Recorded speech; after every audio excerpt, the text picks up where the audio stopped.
सरकार नहीं जिम्मेवार है तो ब्रह्मा जी जिम्मेवार है इससे क्या? पहले बीजेपी की सरकार थी, ज्यादा ज्यादा बीजेपी के समय में मैंने वीडियो बनाया था क्या? एम्बुलेंस पे चढ़ चढ़ के वीडियो नहीं बनाया था क्या? मंगल पांडे स्वास्थ्य मंत्री से तो सवाल नहीं ज्यादा पूछा। साल तक नितिन बीजेपी नवीन के हाथ में था। नितिन नवीन जब बीजेपी के नेता नितिन नवीन जब पथ परिवहन मंत्री थे, यहाँ पे मैंने सवाल नहीं पूछा था क्या? नंद किशोर यादव जब पथ परिवहन मंत्री से सवाल नहीं पूछा था क्या? मेरे ऊपर आरोप लगा था फर्जी वीडियो बनाने का। अगर मैं जिन लोगों ने आरोप लगाया था उन्हीं लोगों के ऊपर मैं ये आरोप लगाऊं कि वो लोग भी फर्जी वीडियो डाले हैं, वो लोग भी गलत पोस्ट डाले हैं, उनके भी ऑफिशियल अकाउंट से गलत पोस्ट डाला गया, क्या उनके ऊपर एनएसए लगाएंगे? मैं बोल रहा हूं ना कि जैसे मोदी जी पाकिस्तान को, चीन को जिस भाषा में समझते हैं उसी भाषा में समझाते हैं, वैसे ही बिहार के भ्रष्ट लोग जिस भाषा में समझेंगे उसी भाषा में मैं समझाऊंगा।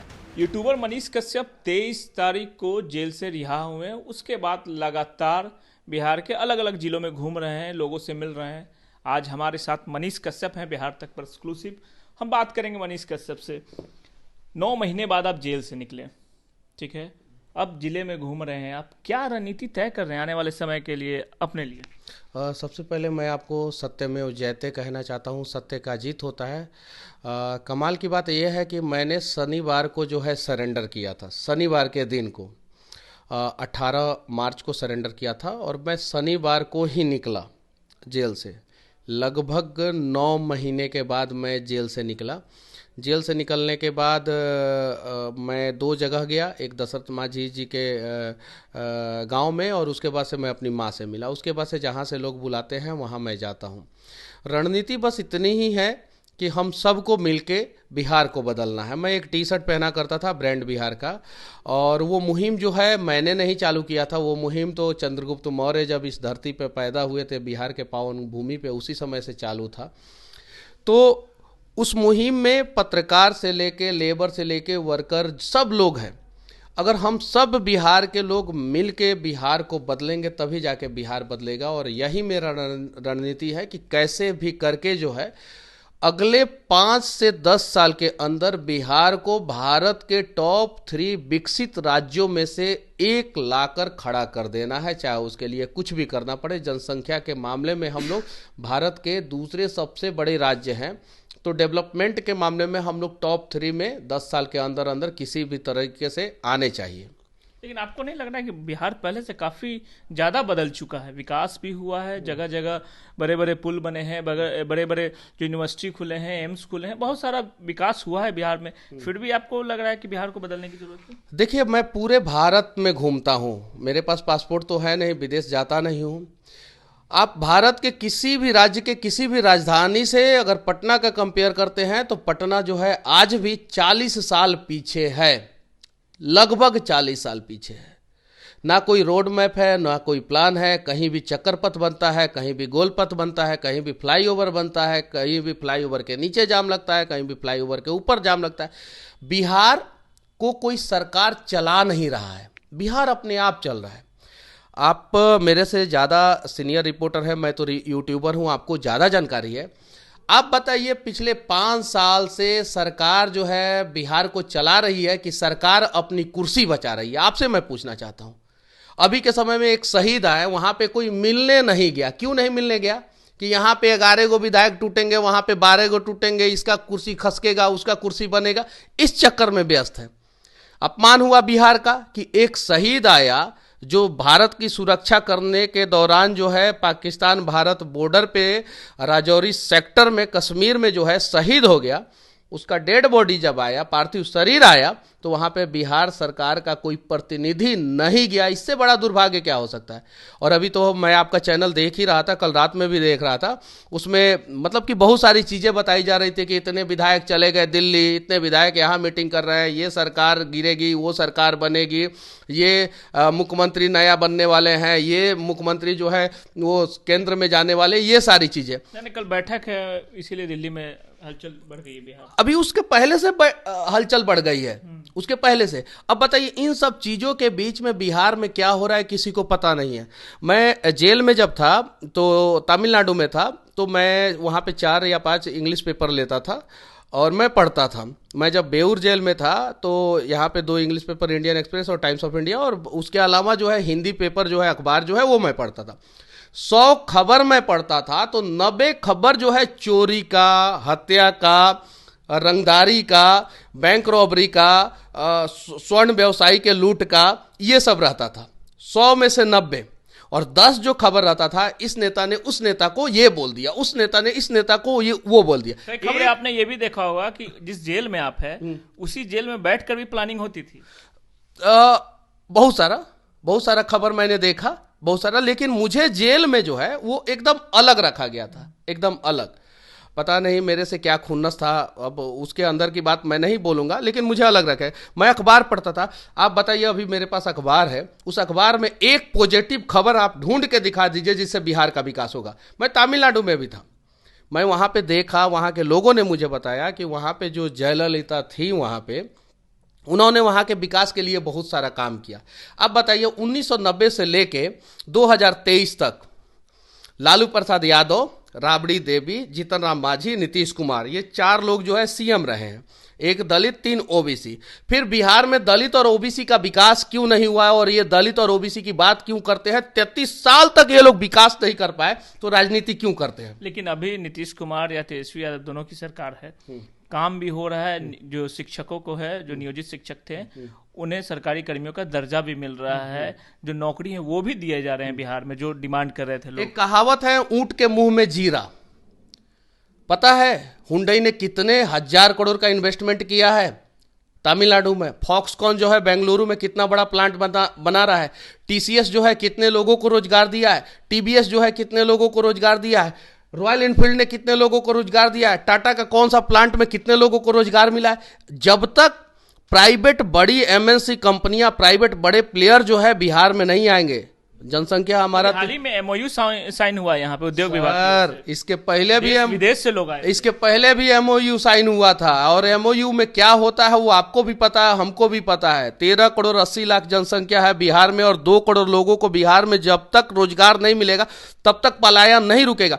सारा एमओयू साइन होने के बावजूद जो है बिहार जो है लेबर का राज क्यों हो गया है? चलिए ठीक है, एमओयू इन्होंने साइन किया, काहे नहीं एक शब्द बोल दिया दयानिधि मारन को, जो दयानिधि मारन ने बोल दिया था कि बिहार के लोग जो है टॉयलेट साफ करते हैं, जैसा कि मैंने अखबारों में, पेपरों में। यादव ने विरोध किया, मैं नहीं बाइट लिया था तेजस्वी यादव से, उन्होंने कहा ये ऐसी भाषा काहे नहीं तेजस्वी जी लगवा दिए, काहे नहीं लगवाए एने से, काहे नहीं बेऊर जेल में लाके उनको पटके? लगवाना चाहिए था कि नहीं लगवाना? विरोध किया था, विरोध किया था। ये कौन विरोध है? बुलाइए उनको, लगवाइए एने से। एमके स्टालिन के सुपुत्र जो है उदयनिधि स्टालिन, जो फिल्मों में पहले हाथ आजमाए, वहां पे फ्लॉप हो गए, तो राजनीति में फ्लॉप काम कर रहे हैं। सनातन धर्म के खिलाफ बोला था। क्या बिहार में सनातन धर्म के मानने वाले लोग नहीं थे? उसी तमिलनाडु में मदुरई जेल में हमें भेज दिया गया था यहाँ से, उनके ऊपर एनएसए क्यों नहीं लगा? उनको क्यों नहीं यहाँ पे बुलाया गया? इतना अपमान बिहारियों का होता है। डीएनए की बात जो है थोड़ा बहुत नरेंद्र मोदी जी ने सिर्फ एक व्यक्ति को बोला था, पूरे बिहारियों को नहीं बोला था, सिर्फ एक व्यक्ति को। वो रिकॉर्डिंग, वो स्टेटमेंट आज भी यूट्यूब पे पड़ा हुआ है। नरेंद्र मोदी जी ने सबको नहीं बोला था, बिहार से नाखून कटवा के भेजा, एक व्यक्ति को बोला था। तो उस एक व्यक्ति ने 1.5 करोड़ सैंपल जो है बिहार के लोगों का नाखून कटवा के, बाल कटवा के भेज दिया।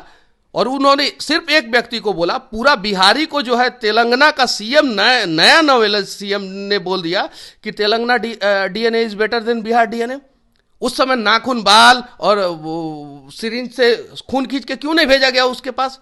तो ये लोग राजनीति करते हैं, और इतना गंदा राजनीति करते हैं कि इस गंदी राजनीति में बिहार के लोगों का अपमान के साथ साथ बिहार के लोगों के स्वाभिमान को ठेस पहुंचता है, और बिहार के लोगों को पलायन करने की नौबत आ जाती है। नहीं, अब तेजस्वी जो हैं, नीतीश कुमार ने कहा है कि आने वाले भविष्य में तेजस्वी बिहार को देखेंगे तो यंग चेहरा है, यंग है, वो नहीं लगता नहीं कि वो अच्छा काम करेगा। कब तक राजा के बेटा को राजा बनवाते रहिएगा आप लोग?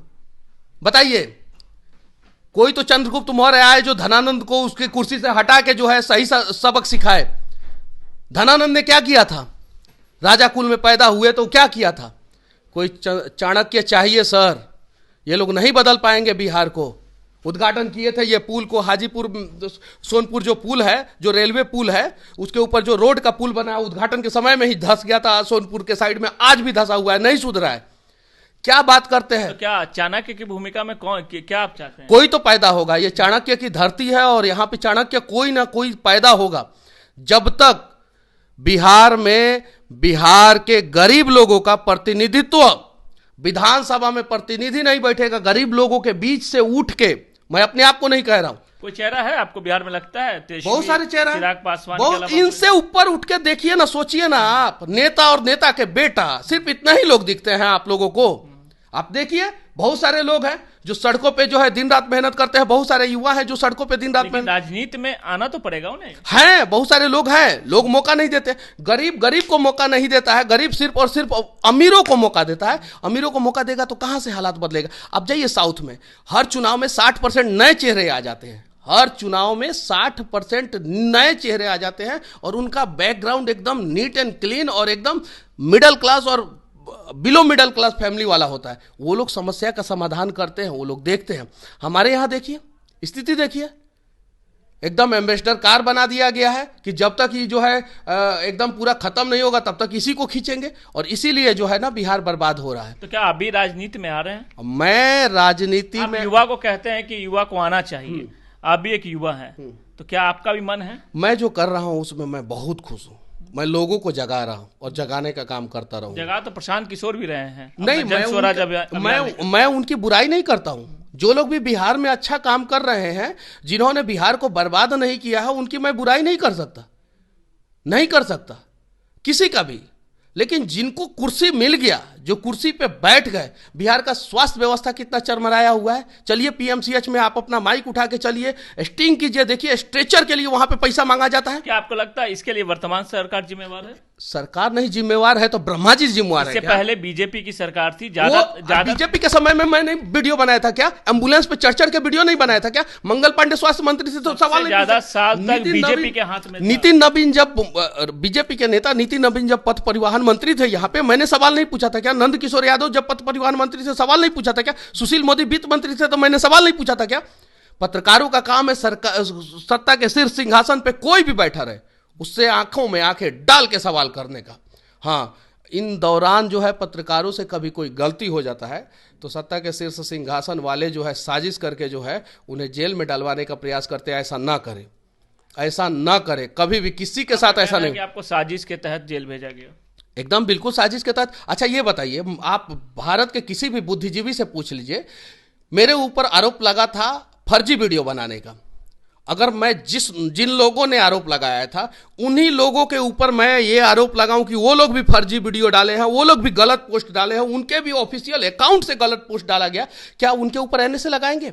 और मैंने फर्जी वीडियो नहीं बनाया था, मेरा वीडियो नहीं था, मैंने नहीं बनाया था, उस आदमी से मेरा संपर्क नहीं था, किसी और ने बनाया था फर्जी वीडियो, और उसमें मेरे ऊपर केस हुआ, उसके ऊपर भी हुआ, मेरे ऊपर केस हुआ। फर्जी वीडियो बनाया किसी और ने, उसके ऊपर भी केस हुआ, मेरे ऊपर भी केस हुआ। मेरे ऊपर एनएसए लग गया, उसके ऊपर एनएसए नहीं लगा। अरे जो बनाया था उसको तो एनएसए डालना चाहिए था। और अगर फेक वीडियो बनाने का, अगर पत्रकार का जुबान फिसल जाए और कहीं डेटा ऊपर नीचे बोल दे तो झूठ हो गया, तो उसके ऊपर एनएसए लगाया जाता है। तो नेता तो दिन रात जो है झूठ ही बोलते हैं, उनके ऊपर कौन सा धारा लगाना चाहिए? उनको तो बरमूडा ट्रायंगल में जाके हवाई जहाज पे से नीचे फेंक देना चाहिए। वो लोग इतना दिन रात झूठ। आपको नहीं लगता आप जिस तरह का भाषा का प्रयोग करते हैं, कहीं यही वजह तो नहीं रही कि आप लोगों के दिमाग पे चढ़ के किस तरीके का भाषा बोलते हैं, तरह तरह का वीडियो बनाते हैं, कहीं ये भी तो एक कारण नहीं रहा? देखिए, मैं लोगों के, गांव के लोगों के बीच में रहा हूँ, गरीब के लोगों के बीच में रहा हूँ, ठीक है, मैं उनके दर्द को देखा हूँ। आपको मैं फिर से मैं बोल रहा हूँ कि चलिए एक सरकारी स्कूल में चलते हैं, देखते हैं कि वहाँ पे किनके बच्चे पढ़ रहे हैं, उनके सपने कैसे पूरे होंगे, उनको समझाएंगे, टीचर को समझाएंगे, वहाँ के पूरे सिस्टम को समझाएंगे, बदलने का प्रयास करेंगे। देखिए बदलता है कि नहीं। मैंने शुरुआत किया था, मैंने सही ढंग से ही शुरुआत किया था। जो लोग जिस भाषा में समझे उस भाषा में मैंने समझाना शुरू कर दिया, प्यार से समझे तो प्यार से समझाए। मैंने 5000 वीडियो बनाया, जिसमें 4000 वीडियो मेरा प्यार से समझाते हुए वीडियो है, बच्चों को पैसा देते हुए कि तुम पढ़ाई करो, ये मत करो, शिक्षकों को समझाते हुए, अस्पताल के डॉक्टरों को समझाते हुए। उस पर किसी ने ध्यान नहीं दिया। हाँ, कुछ वीडियो में मैंने एग्रेसिव बोला, जहाँ पे मेरे आंखों के सामने मेरा बिहार बर्बाद होते हुए दिखा, वहाँ पे मुझे गुस्सा आया और मैंने एग्रेसिव बोला, वो सबको दिखा। तो चलिए ना, आपके हाथ में भी माइक है, मेरे हाथ में भी माइक है, आप भी पत्रकार हैं, हम भी पत्रकार हैं, हम सब मिलकर बिहार को बदले, ताकि हम बिहार से बाहर जाएंगे तो गर्व के साथ कहेंगे, प्राउड के साथ कहेंगे कि proud to be Indian, proud to be Bihari. लेकिन अब माना जाए कि मनीष कश्यप जो पहले जिस तरीके का वर्ड उपयोग करते थे, अब वो नहीं करेंगे, अब सलीके से बात करेंगे, लोगों से अपनी बातों को अच्छे तरीके से रखेंगे, ताकि हर लोगों के दिमाग में एक छवि जाए कि हाँ, मनीष कश्यप जो बात कर रहा है वो ढंग से बात कर रहा है। देखिए, जो जिस भाषा में समझेगा उसी भाषा में हम समझाएंगे। बस मैं इतना ही कहना चाहता हूँ। अगर मैं प्यार से, श्री राम ने शस्त्र क्यों उठाया था समुद्र के खिलाफ? लक्ष्मण से कहा कि अरे ये समुद्र जो है मेरे ताकत को नहीं पहचान रहा है, मुझे इज्जत नहीं दे रहा है, रास्ता नहीं दे रहा है, और सीधे बोला गयो 3 दिन बीत और भय भी न होत न प्रीत, और जैसे शस्त्र उठाया वैसे समुद्र ने रास्ता दिया। अगर प्यार से श्री राम ने विनती किया था, उसी समय बता देते समुद्र देवता 3 दिन पहले ही कि हाँ नल नील है आपके टीम में, रास्ता बनवा लीजिए, तो शायद जो है 3 दिन राम का बच जाता।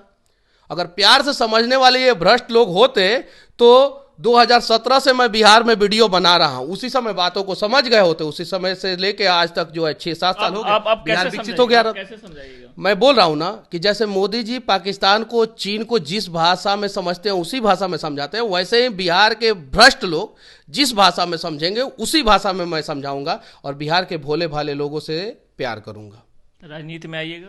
मैंने अभी इसके बारे में सोचा नहीं है। किसी पार्टी से बात चल रही है? किसी भी पार्टी से बात नहीं चल रही है। बिहार में छोटे छोटे मुद्दे होते हैं तो ना जाने कितने पार्टी के नेता जो है उनके दरवाजे पे चले जाते हैं। मेरे दरवाजे पे कोई नेता नहीं आया, आप देख लीजिए, कोई नहीं आया। तो मेरी अभी किसी पार्टी से बातचीत नहीं चल रही है और मैं इन सब चीज़ों के बारे में नहीं सोचा हूँ। बिहार में 2 धुरी है, एक महागठबंधन और एक एनडीए। क्या लग रहा है कि आने वाले भविष्य में कौन बेहतर बिहार बना सकता है? जो बिहार से प्रेम करेगा, बिहार के डेवलपमेंट की बात नहीं, बिहार का डेवलपमेंट करके दिखाएगा, वही सरकार बनाएगा। क्योंकि भाजपा की भी सरकार रह चुकी है। हाँ, रह चुकी है। लालू प्रसाद यादव की भी सरकार रह चुकी है। तो आपको क्या लगता है? मुझे लगता है कि युवा चेहरा को आगे आना चाहिए। युवा चेहरा आएगा, नया बिहार, उम्मीदों का बिहार, सपनों का बिहार जरूर बन जाएगा युवा चेहरा। लेकिन उन युवा चेहरा में राजा का बेटा नहीं, अब राजा का बेटा राजा नहीं बनेगा, जो हकदार होगा वही राजा बनेगा। और हकदार लोगों को उनका हक मिलना चाहिए। हकदार की बात करते हैं ना, तो हकदार को वहां पे बिठा दो, पहुंचा दो, बात खत्म, बिहार बदल जाएगा।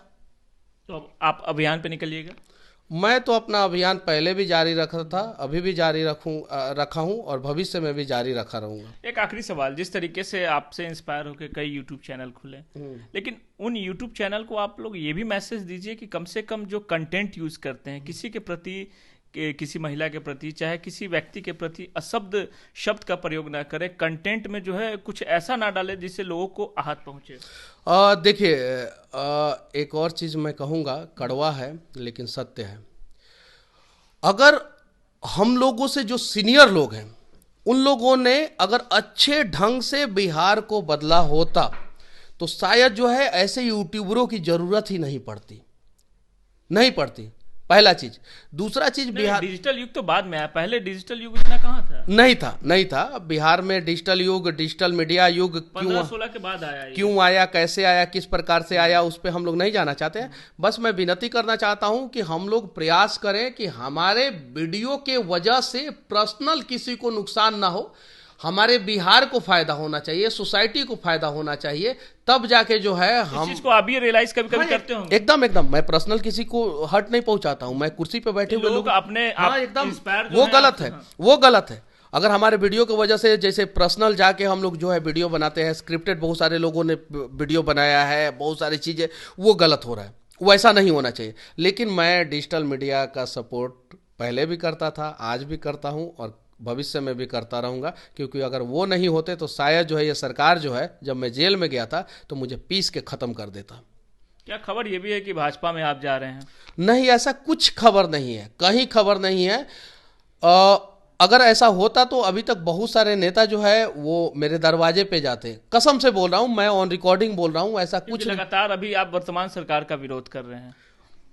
मैंने 5000 वीडियो बनाया सर, इस चीज को दिखाइए। ये विपक्षी गठबंधन जो है ना, अभी की बात मैं बता रहा हूं, मैं 5000 वीडियो बनाया हूं, जिसमें 4000 वीडियो जो है ना वो बीजेपी शासित प्रदेशों में घूम घूम के है। मेरा शुरुआत जब हुआ था ना तो बिहार में बीजेपी का ही सरकार था और जदयू का सरकार था। मैं उन्हीं लोगों से सवाल पूछता था। किसी पार्टी से ऑफर आएगा तो आप जाइएगा? मैं उसके बारे में अभी सोचा नहीं हूं। अभी तो मैं जेल से निकला हूं, 4-5 दिन हुआ है मुझे निकले हुए।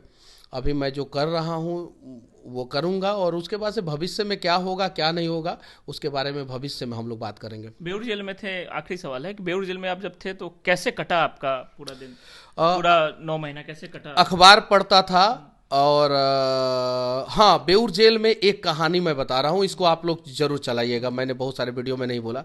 बेऊर जेल में जो कैदी है ना, उससे ज़्यादा परेशानी में तो बेऊर जेल के पुलिस वाले हैं। जो सिपाही जो है ना बेऊर जेल के, वो लोगों का 8 घंटे का ड्यूटी ही नहीं है। आज भी जो है वो लोग गुलाम हैं, और सुबह एक शिफ्ट में ड्यूटी करते हैं, रात में एक शिफ्ट में ड्यूटी करते हैं। इसके वजह से बहुत सिपाही लोग परेशान रहते हैं। बहुत सिपाही लोग, बहुत लोगों ने मुझसे बोला कि मनीष जी आप बाहर जाइएगा तो इस मुद्दे को जरूर उठाइएगा। तो इस मुद्दे को उठाने के लिए मैं आपसे विनती करना चाहता हूं। आप तो बिहार तक में जो है एक नोन चेहरा है, आप यहाँ के एक नोन पत्रकार हैं, आप जाइए वहाँ के सिपाहियों से पूछिए कि कितना समस्या होता है। रात में एक बार ड्यूटी के लिए आना पड़ता है, दिन में एक बार ड्यूटी के लिए आना पड़ता है। इस वजह से ना वो रात में सो पाते हैं, ना दिन में सो पाते हैं, ना ही कोई काम कर पाते हैं। उनका छुट्टी का फिक्स नहीं है कि कब छुट्टी मिलेगा, कैसे छुट्टी मिलेगा। तो ये सारी चीज़ें उन लोगों को भी समस्या है। तो उन लोगों की समस्याओं को भी दिखाइएगा, क्योंकि मुझसे बहुत सारे सिपाही लोगों ने मेरे से विनती किया था। तो मुझे जितनी जानकारी है उतने मैंने आपको बोला। कोई खास व्यक्ति से भी मुलाकात हुई जेल के अंदर? किसी से मिलने ही नहीं दिया गया।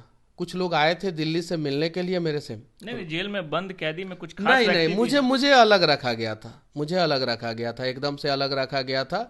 और इस वजह से जो है अगर मैं कहीं निकलता था तो फिर सख्त हिदायत था मेरे साथ सिपाही उपाही जो कभी मुलाकात के लिए, साइन वाइन के लिए, या VC उसी वीडियो कोट होता था तो मैं वहाँ जाता था और वहाँ से जाके जो है अपने वार्ड में आ जाता था।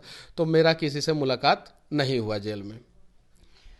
धन्यवाद। तो ये थे मनीष कश्यप, जिन्होंने साफ तौर पे काफ़ी बेबाकी से अपनी बात को रखी कि आने वाले समय में भी ये बिहार को बदलने का प्रयास करेंगे। और इन्होंने ये भी कहा कि युवाओं को भी आगे आना चाहिए राजनीति में, ताकि बिहार को और बेहतर युवा भी बना सके। सुजीत कुमार, बिहार तक, पटना।